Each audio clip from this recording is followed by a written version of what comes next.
You are listening to the Julie Parker Practice Success Podcast, where you discover management insights and strategies for your successful dental practice. There are also interviews with key people in the industry who have advice and services to help you and your team achieve great success. Welcome to this episode of the Julie Parker Practice Success Podcast. And I'm always excited when I get to tap into the brilliance that is Dr Simone Boer, and she's back with us again, sharing all of her wealth of information about how our brains work. Welcome, Simone. Hi, Julie. It's so fantastic to be here and invited on as a guest again today. I find your stuff the most important stuff. I really do. And I saw a quote the other day and it made me excited that we'd had this session planned. And this quote was, it was a guy named Francis Crick. I don't know who he is. But he said, there is no scientific study more vital to man than the study of his own brain.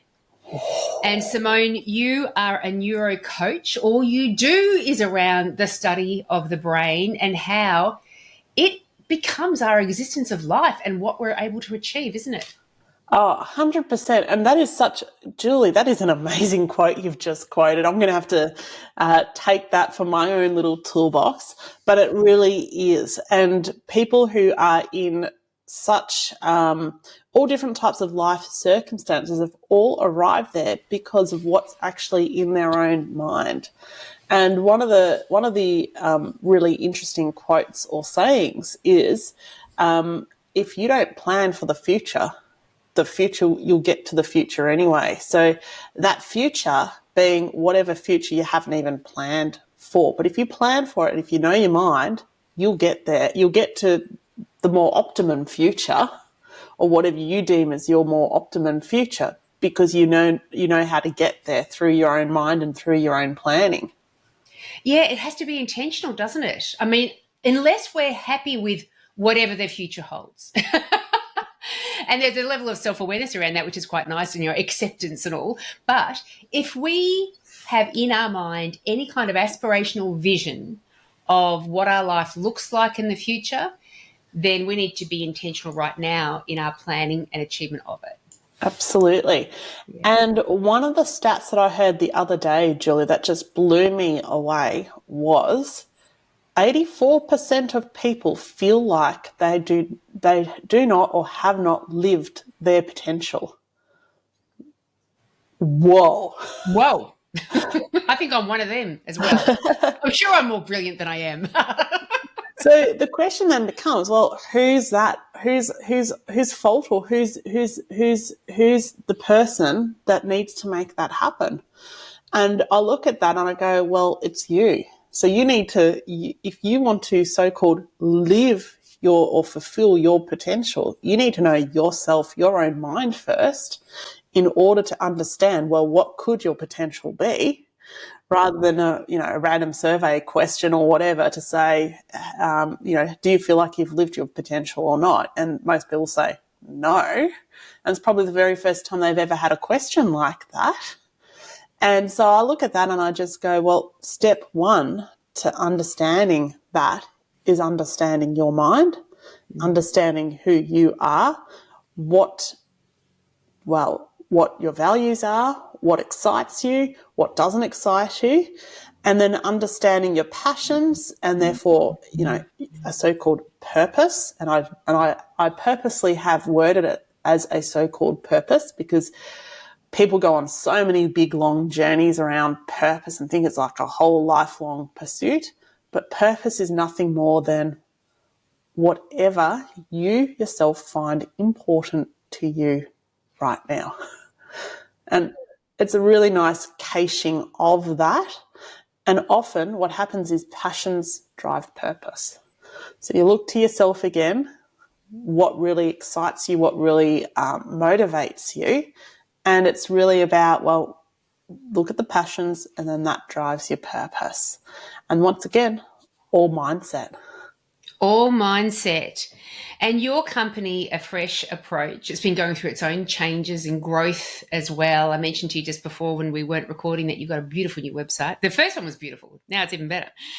And just to put people in the picture, you are a neuro-coach. You work with individuals, but also groups in helping them develop wealth, but also a better career, a better job, a better life, a better anything.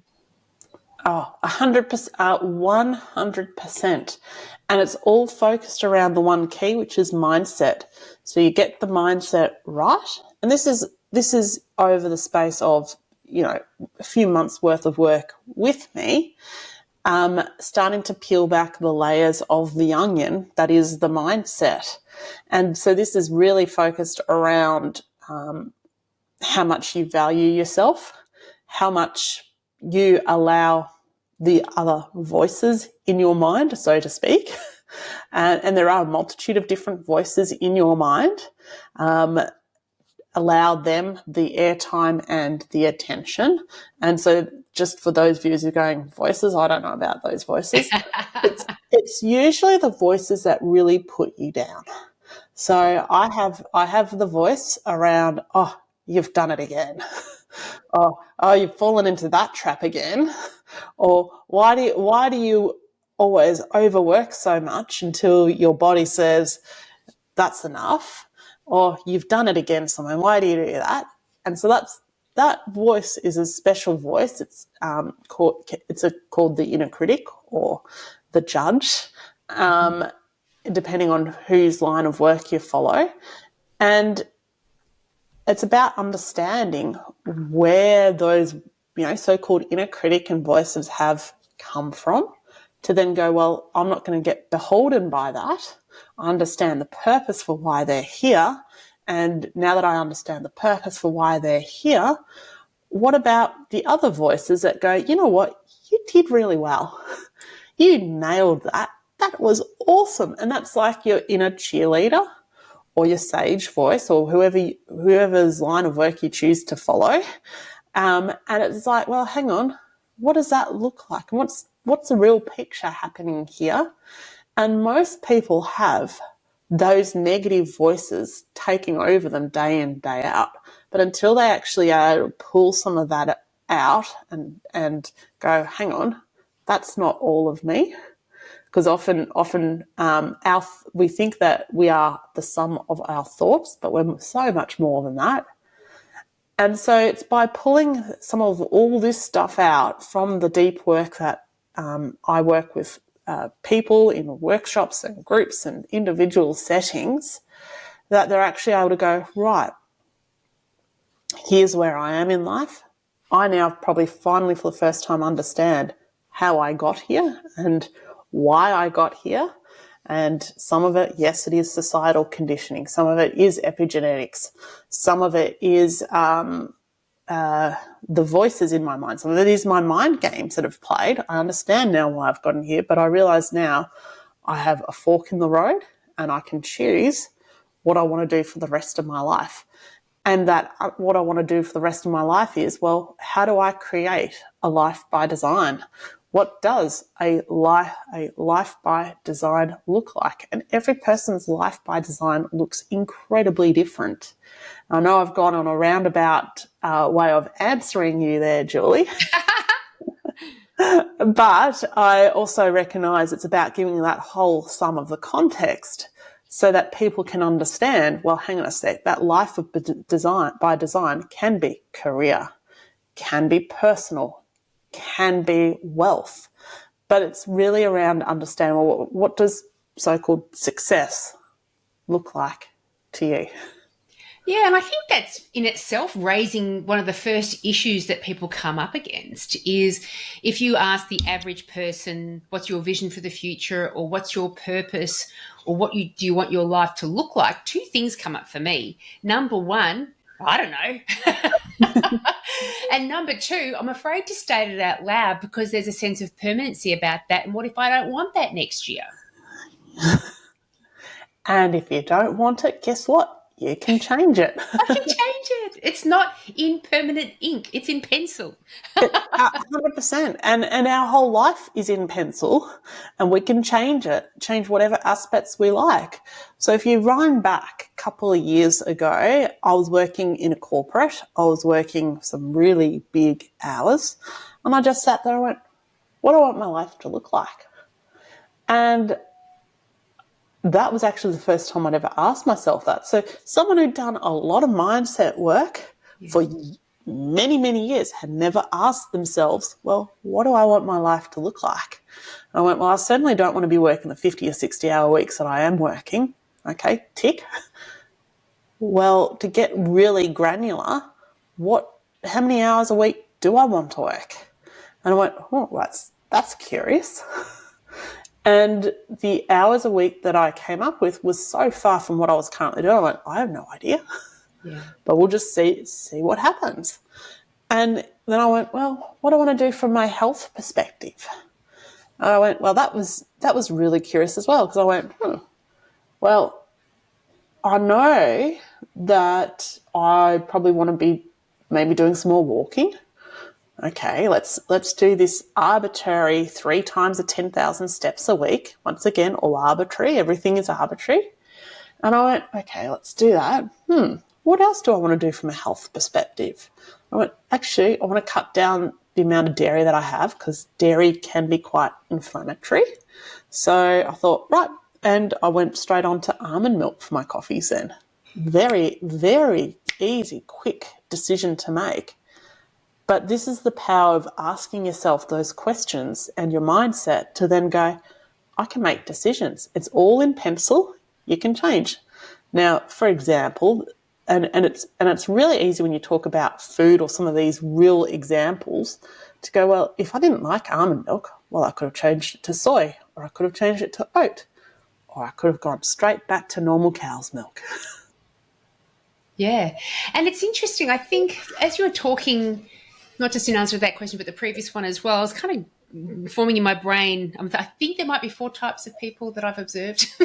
It could be more him. But there's the type going from one to the end of the spectrum of the other, when there's the opportunity to change. That I have this current mindset and there's a chance I could go to that other mindset. There are people like Simone out there that are telling me it's possible. Who am I? Am I one that says, no, this is me, I don't change, I'm stuck where I am? So that because of that, I'm not going to move forward and make any steps towards change.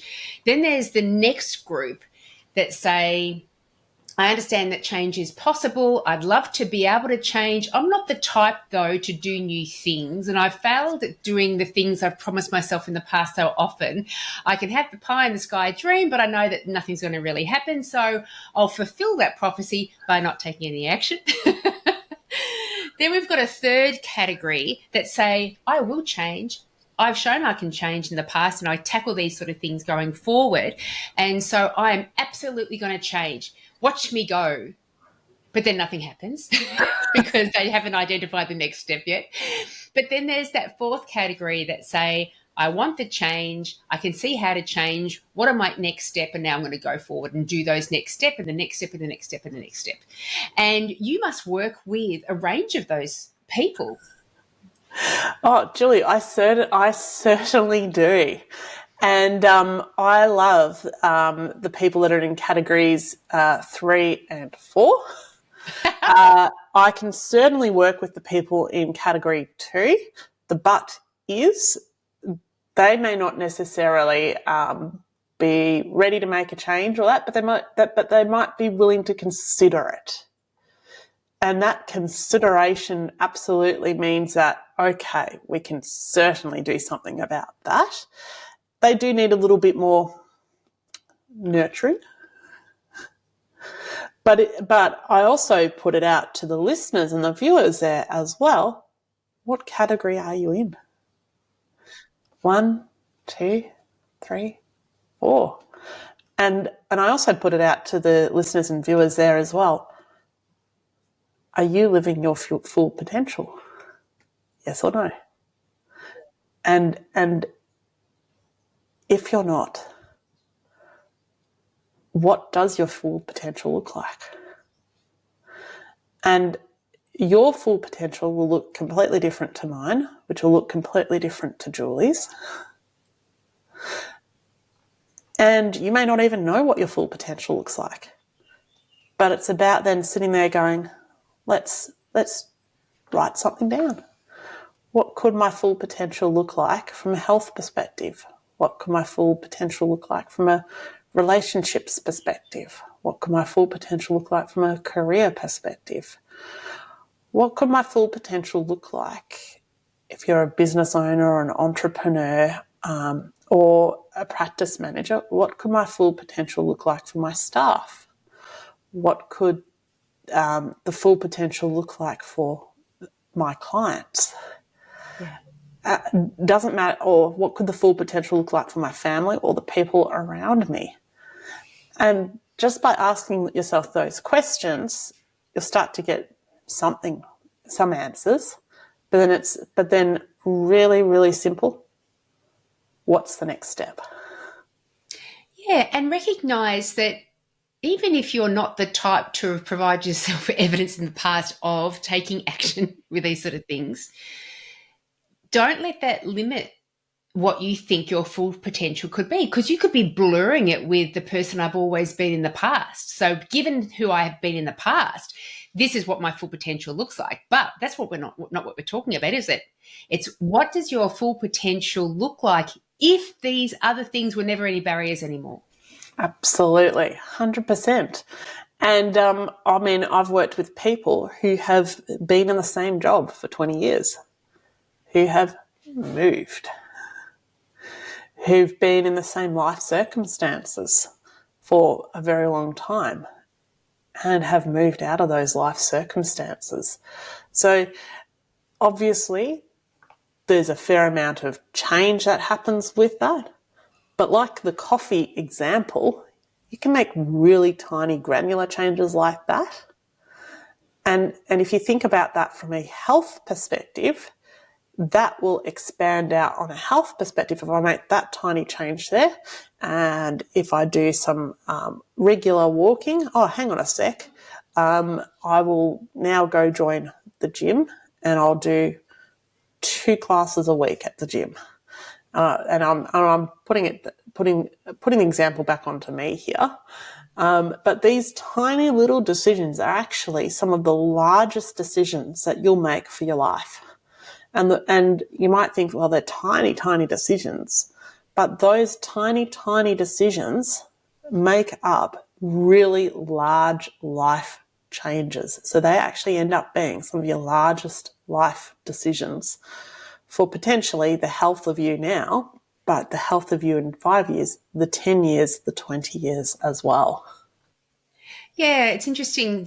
Using exercise as an analogy is a great one. And I'm imagining, I'm not a runner. I call myself a wogger. So I walk, jog, walk, jog, walk, jog. If I go for half an hour, half the time is spent walking, half the time is spent jogging, slow jogging. But if I wanted to say I would like to run in a marathon, of course, I'm not the type to be able to achieve that right now. But it's recognizing there as a start of that journey. And so I need to get a different goal that's going to lead me to my eventual optimal goal.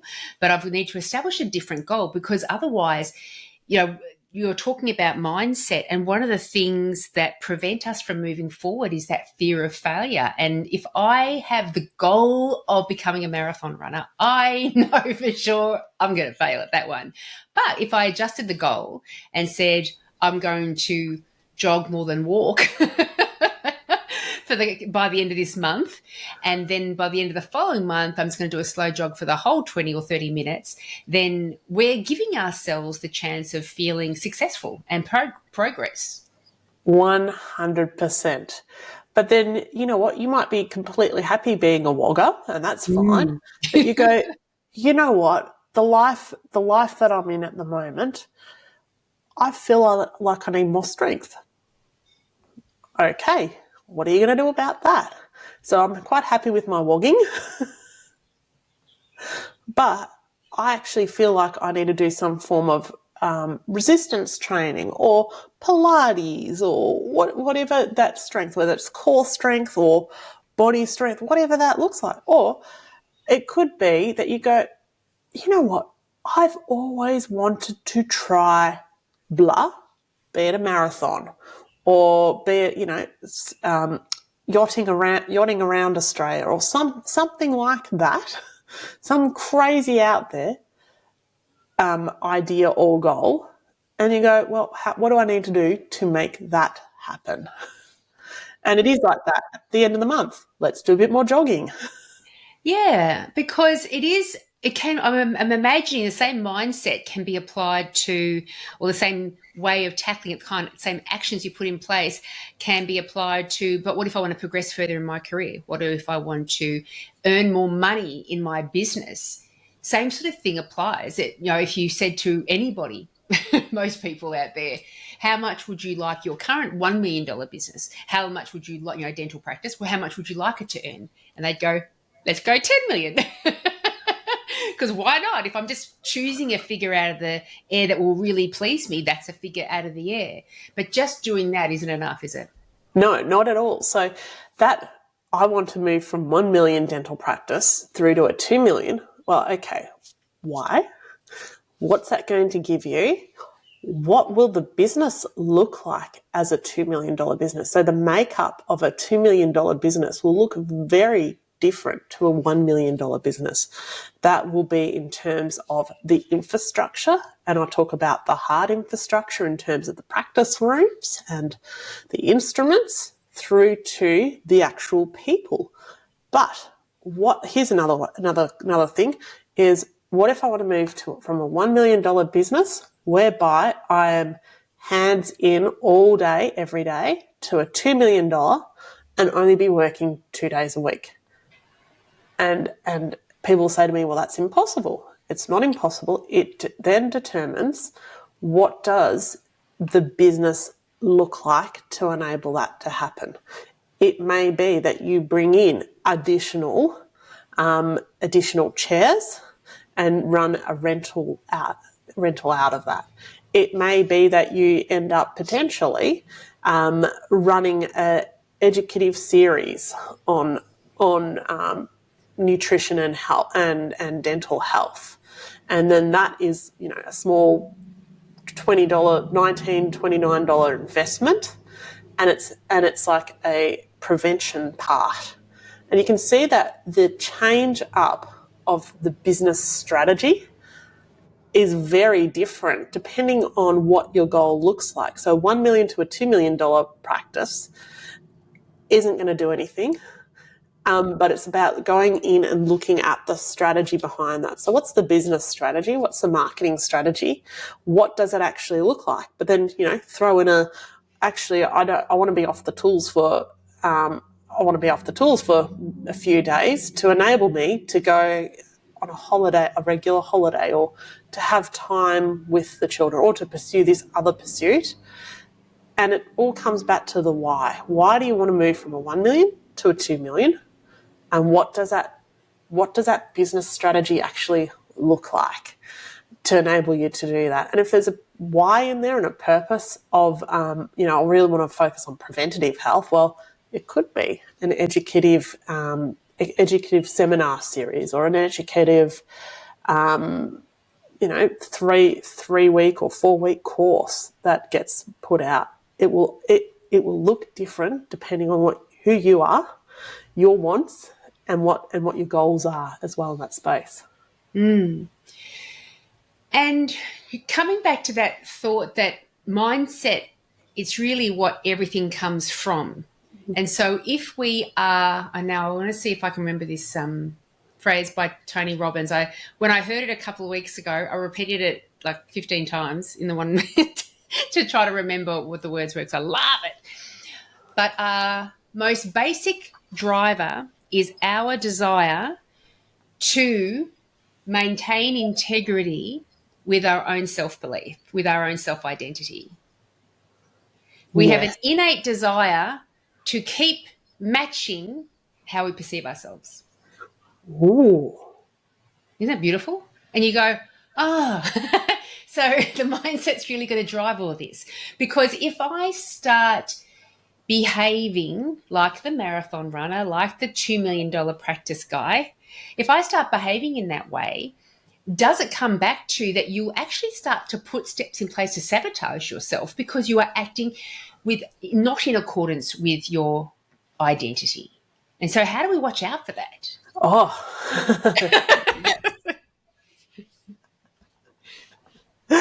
absolutely. It is first and foremost to be able to understand that those little red herrings can come up. And an example with me was literally about a year ago.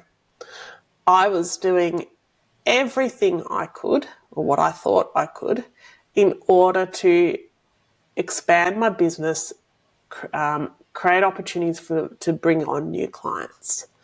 But I was having sales call after sales call of no, no, no. How encouraging. And there was self-sabotage going on there, and I just wasn't aware of it. And it wasn't until I sat down and I worked with someone, a coach, and they pointed out to me and they said,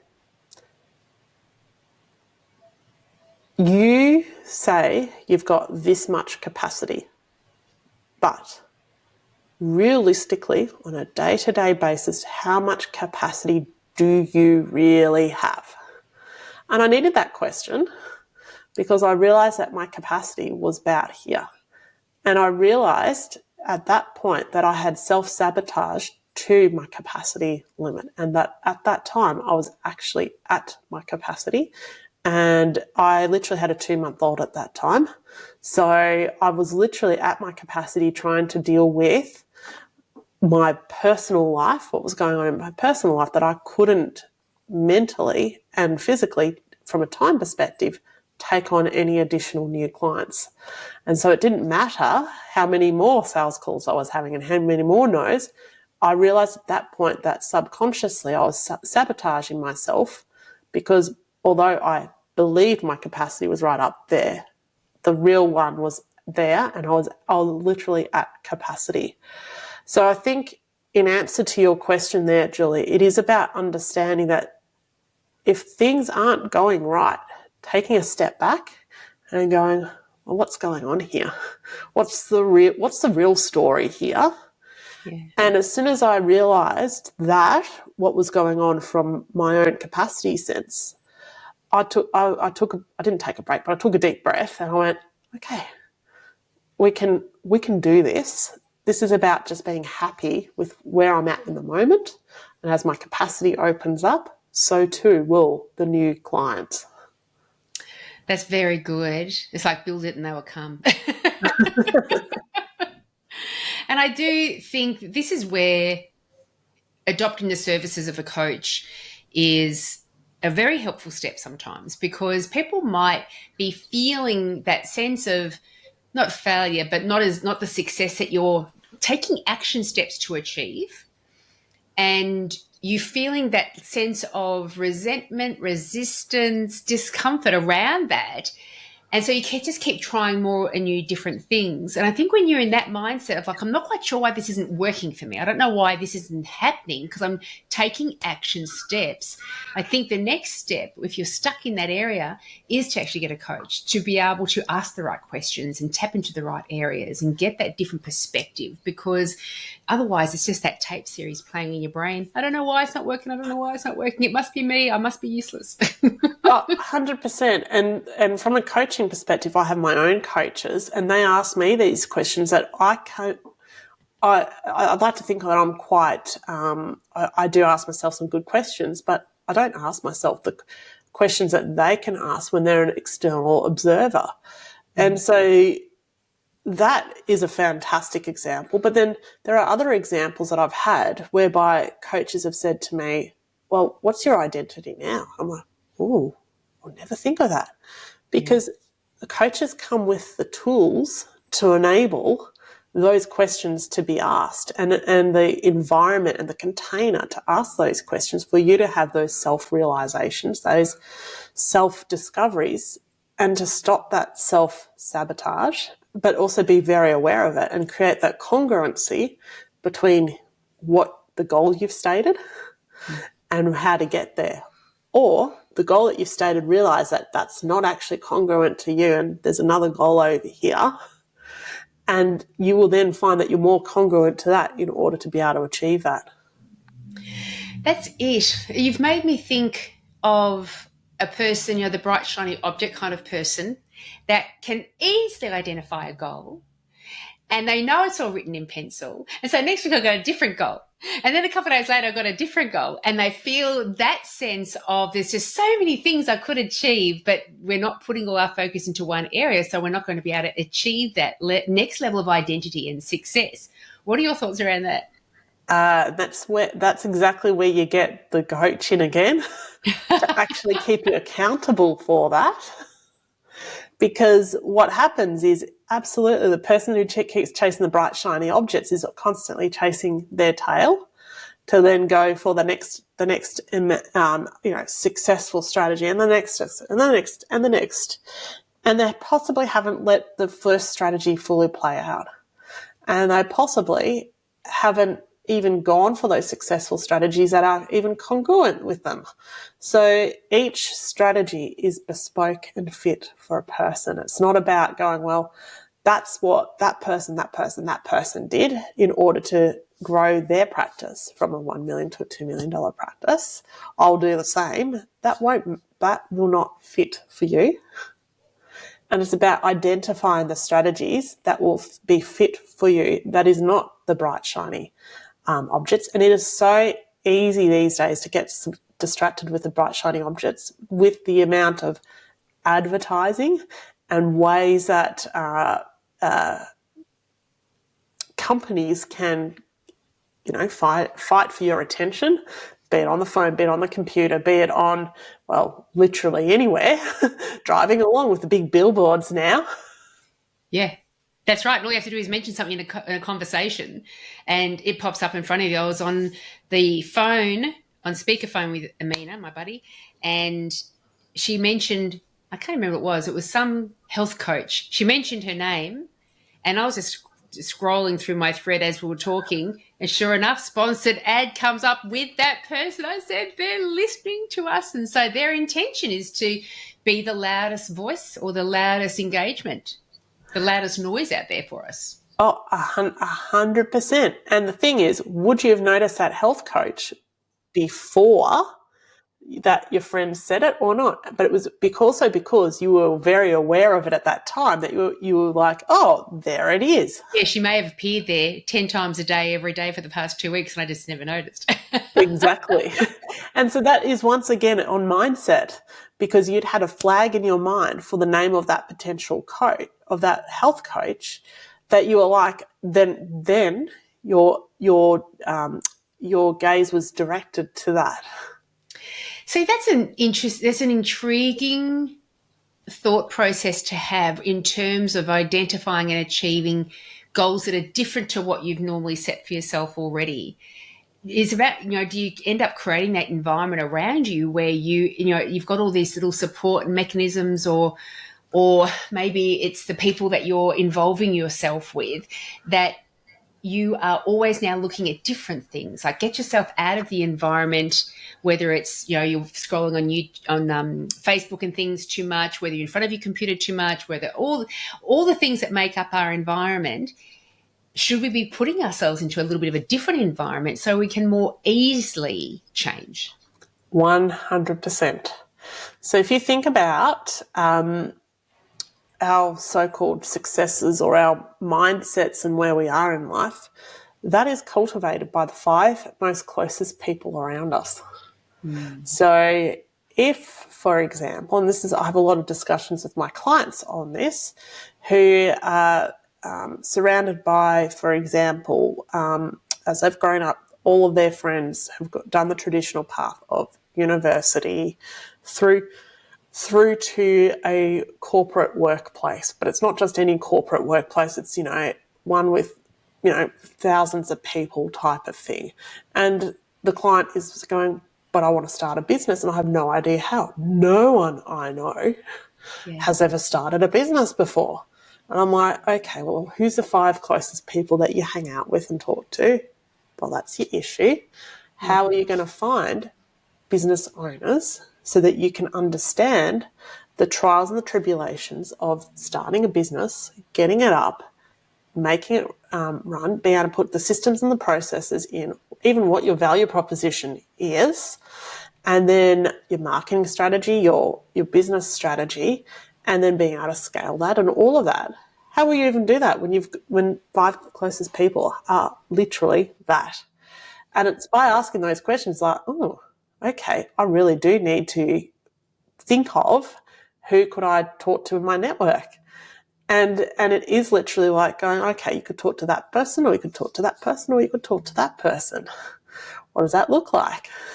And through observation, you get to a sense of, just a small sense, but a sense of that you wouldn't have had before, of how people who start their own businesses, how they think, how they respond to things, how they process failure and success and all the things. Absolutely. And interestingly, my own life journey, that's the exact same thing that had happened to me. Everyone had ended up in some form of a corporate role, but different types of corporates. But of my group, I was the only person who went out to go upon the entrepreneur's journey. And I was very self-aware going, I know that I don't know everything. So how do I find people of who would have more knowledge than me to be able to show me not some of the mistakes not to do, and who can effectively shortcut some of those learnings rather than me having to learn that as well. Yeah. It's interesting. It's making me think of, this is in essence what a university's like. What you're talking about is you've got a particular identity and experience of life and everything that entails life, and you want to shift that to something different. And so, but you're not there yet. You haven't achieved it yet. You can't live that yet. You got to get there. Just as if you were, because we've got the dental audience, when all the dentists out there, when they left high school, they were not dentists. They wanted to become a dentist. And so they went into university. They surrounded themselves with people that could teach them in an environment of like-minded individuals. They provided all the support around themselves as study buddies and time to study, and still living with parents. And so isn't that awesome? I don't have to pay for my own life at the same time. They put all this, their whole life structure was in full support of them becoming something that they were not. I'm now becoming a dentist. And now that you're a dentist, and now that you're an engineer, and now that you're a mother, and now that you've got $1 million in the bank, now that you've got to that level of success, I've done it now. And so, but that's not what life's about. It's like, well, in that space now, what's your new goal? What's your new journey? So put yourself into a new university, a new environment where you can provide yourself and expose yourself to all the things you need in order to become that before you actually get there, so you can get there. Does that make sense? Julie, that is exactly makes sense. And it is at that point that I get a lot of clients because they've done whatever it was that they set out to do. They've achieved it. And then they're like, now what? What is there for me? And some will continue to stay in their chosen career, dentistry. But like what I said, they'll add on things. Like it could be, they might be really passionate around a prevention aspect, or they could be really passionate around the management of aspect, or they could be really passionate around dental work in young children versus the aged or mature, or any of that type of thing. And I know in a way we're talking almost about niching, but it's about then understanding, is it what in that particular industry that you're really passionate about so that you can really leverage that.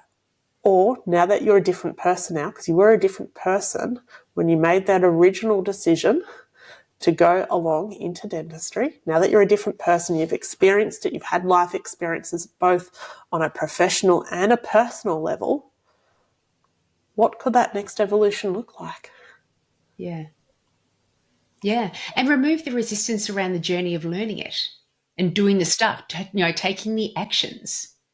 So I think sometimes that's where people remain a bit stuck as well. They desire, I want so much to step into that different space. I want so much. There's no question about it. Of course, I want to get my vision board. I've got my thoughts. I've got my frustrations with where I am right now. I know where I want to go. I'm clear about all of that. But do I have to work that hard for it? Do I have to keep doing that same thing every day? Do I really? It just takes a lot of effort and time, and we all know how busy we are. What's interesting as well from that is, and what I would challenge is as well, how can you shortcut the process? Oh, gets into the meaty stuff that you specifically do, which is different from everyone else. Keep talking. Yeah, so it is literally, well, how can you, in a way, bend time to come back in on itself and shortcut that? What does that look like? And whenever I sort of ask that question, going, well, what's the shortcut for that process? People go, what do you mean? There has to be a journey and a path to that. And I'm like, but what could a shortcut look like? And like from a wealth perspective, and wealth obviously means so much in terms of there's the monetary wealth, but there's the mindset wealth, there's the opportunity wealth, there's the life wealth of personal experiences and all of that. I'll just go for a sec down the monetary wealth. If I look at an example, and the reason why I look at wealth creation from a financial aspect is that is the most tangible for people. When I talk about opportunity wealth creation or personal wealth creation or any of that, it's just a little bit intangible. So if I talk, for example, around the financial aspects, and an example for me around this shortcut idea is a couple of years ago, I had gotten the parts in my own property portfolio into a place where I wanted it to be. I'd done the foundations, but it wasn't achieving the goals that I'd set out. Now, everyone who's in the property game will say, well, time is your friend and all of that, but that wasn't satisfying me. And I sat there going, well, I'm not getting what I want to achieve from my property portfolio. And yes, it will in 15 years' time return the investment that I want to return and the passive income. So what am I going to do about that? And the question that really changed my perception and enabled me to create action was, how can I shortcut that 15 years down to 5 years? Or how can I shortcut that 15 years down to 2 years? And by asking yourself that shortcut question, it changes your strategy. It changes the way that you go about things to enable you to then, well, really make the changes to your life. And so what I do put out to listeners there around this shortcut is that it will change your strategy. And so if there's, for example, some life changes or some life choices in the life university that we are talking about, University of Life, and you go, well, I have to, spend the next 3 years restudying and all of that. My question to you is, well, how can you shortcut that? What does that look like? And the answers that will come your way will be very different to the perception of a traditional route to get to those changes. And you have applied that to mindset as well, haven't you? You developed these hacks within the wealth creation space for yourself. And now all of a sudden you have got this wealth of brain hacks for mindset and for transformation. Absolutely. So I have over 100 brain hacks. That's amazing. That just blows my mind in terms of, I did the count and went, wow, there's over 100 there.